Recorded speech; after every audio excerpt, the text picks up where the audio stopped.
Well, hello there. This is your next session with me, Brent Krausen, licensed professional counselor. Your next session is a 15-minute or so video where I help explain mental health jargon in order to help you understand it better so you can make well-informed decisions about your mental health. As with all my videos, this video is for informational purposes only. It's not a substitute for professional diagnosis or treatment.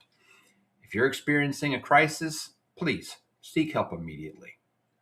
So, in today's video, I will be decoding the alphabet soup of LPC versus LCSW and which one is right for you. What's the difference between a counselor and a social worker? This is a question I had when I decided to become a therapist. And honestly, I just kind of became a counselor, an LPC, by accident and didn't learn the difference until I was in grad school.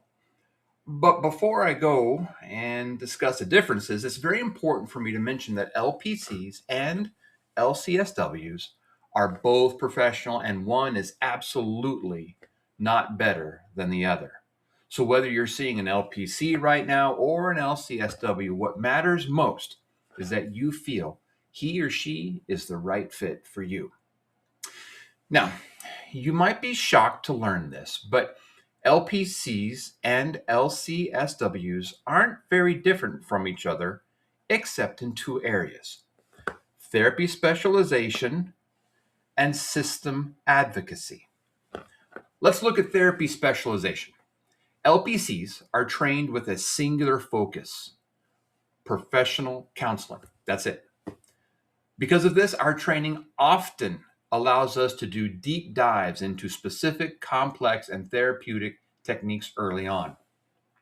We're trained to be specialists in the science of the session, focusing heavily on things like cognitive behavioral therapy, talk therapy that helps individuals identify and change problematic thinking patterns and behaviors, EMDR for trauma, eye movement desensitization and reprocessing that involves focusing on a traumatic memory while experiencing bilateral stimulation, typically eye movements, tick, tick, tick, tick, tick, tick, or advanced play therapy for kids.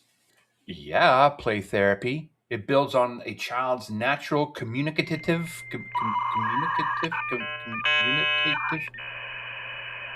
and learning processes, allowing them to express thoughts and feelings through playing with toys like doll houses and sand trays and puppets. It's lots of fun. I've tried it. We are often seen as clinicians of the couch, specializing in the specific techniques of talk therapy. Our training is deeply rooted in psychological theory. We look at your internal world, your thoughts, your emotions, and your personal growth. If you want to go deep into your specific mind and how it works and discover why you do what you do and how to change that, an LPC is built for that. Let me give you a personal/professional example. I once had a client who experienced a sudden life-changing moment, and not in a good way.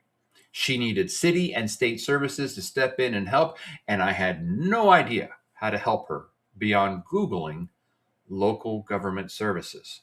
I did my best, but I bet an LCSW would have been all over that. Probably would have been able to get her help like instantly. Let's look at system advocacy. An LCSW uses what we call the person in environment lens. They're trained in sociology as much as psychology. They don't just look at you, they look at the ecosystem around you, your family, your community, your social systems, your support networks. They have a unique second gear in resource linkage. And it's not just how to search in Google. They are the experts at connecting you to services. If you need a therapist who can help you navigate healthcare systems or advocate for you in a school setting, an LCSW has specialized training in system navigation that most LPCs don't. I'll give you a true story. Several years ago, I had a difficult experience with my hospital of choice, and I needed a new doctor to see me. I went to the patient advocate, who happened to be an LCSW, and within 30 minutes, she had me with a new doc and an appointment to be seen the very next day. As an LPC, if I was a patient advocate, I'd probably be asking questions like, what does this disagreement with your doctor tell you about yourself? Let's process this disappointment and see if your inner child is trying to protect you. Good grief. Ugh. At the end of the day, both LPCs and LCSWs are highly qualified master's level professionals. The alphabet soup matters less than the therapeutic alliance. That's the healthy bond that you build with your provider. The best way to choose?